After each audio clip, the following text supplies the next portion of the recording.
When I urinate, I point the stream so that it hits the center of the bowl to reduce the chance of splashback. This results in a very loud peeing sound. Many, many years ago, after dropping out of college, I worked for a short time delivering parts and making minor service call repairs for my late father's machine shop in Brampton, Ontario. My mother complained to my father that the sound of my urinating bothered her, so my father asked me if I would kindly point my stream off-center to the inner side of the bowl in order to reduce the sound of urination. I declined, and I've continued to piss off both men and women to this day. Dear Diary, last Christmas, my work had me dress up as Santa Claus for a staff brunch for workers with children, and I've since been working out every other day, which of course hasn't really helped my body since I still live the other days of the week like a hedonist. Lately I've been trying to trick my body into working out every day, and I convinced myself that the stiff leg muscles and the sore feet are worth the pain when I eventually no longer resemble James Gandolfini. But I find that when I work out every day my feet hurt more. Free weights can be really frustrating when you're not motivated, and I thought that it was my music choices at first which were keeping me from really getting into the workout, but that's all in my head, because you can work out to the sound of a ukulele with as much intensity as you can to a live Pantera album. I know I have.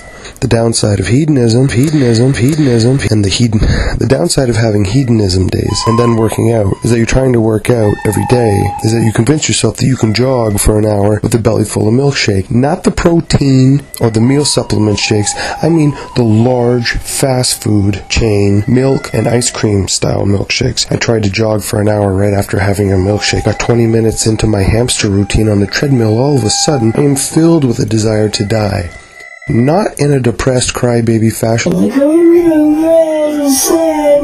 but wanting to die because my gut feels like it's caving in and blood is about to shoot out of my asshole. I'd rather not exist and feel like that again. I'm sweating and dizzy, and the milkshake has become battery acid, and I wind up on my ass, typing on a laptop in between hurried visits to the bathroom, where something resembling Dayglow Gatorade flies out of me.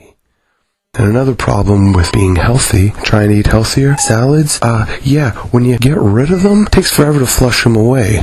Burger, first flush, gone. Salad, lettuce pops back up. I'm telling you, it's an investment. 3, 4 flushes. All this angry belly action might also be because of the salad that I had for dinner. My wife wanted drive-thru, and I tell you which one. But all burger joints are the same on most levels. Now, because I've been working out this year, I've switched from burgers to salad in an attempt to look better. If somebody had told me about stretch marks before I invested so much time in working out. My love handles look like large cats. Try to use my body as a scratching post. At least when I was obese, I looked like a pleasant marshmallow and not a scratched up bag of milk. Most days that I work out, I do enjoy listening to music on my little MP3 player, and some days my body just doesn't want to be bothered. It just wants to sit and not power walk on a treadmill or stationary bicycle or lift weights. So I thought I found a way around that. Beer. Which, yes, does allow me to work out longer because I no longer feel any pain in my feet or arms, but sadly, I've got a belly full of beer, which is wheat and sugar and very fattening. Here's an expression you never hear. Wow, you look great. Have you been drinking a lot of beer? Life is something that I do when I'm not drinking beer and listening to music. Tuesday, my wife and I had the day off together. We were visited by an old friend. We went to Walmart and shot each other with noisy guns, then left to drive up and down steep hills while listening to the Moldy Peaches. When we got home, our friend, who responds to Wyvo, she was unimpressed with her Kinder Egg toy. She wanted to assemble a toy, but instead she got a car to publicize the movie Cars 2, The Search for Yuli's Gold. I told her that she could have the little man that I made for my last Kinder Egg. She said that the man was already made, and that she wanted to make something. I assured her she succeeded in making an ass out of herself.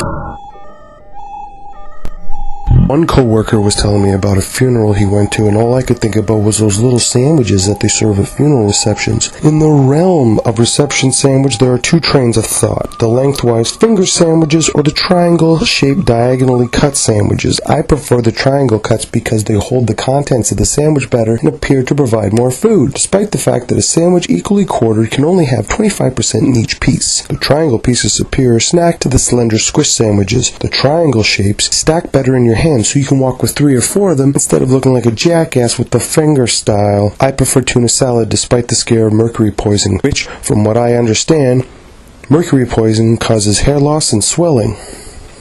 Well, maybe that's my problem. Maybe I've just had mercury poisoning for the last 10 years. Because I've been bald and chubby for a while.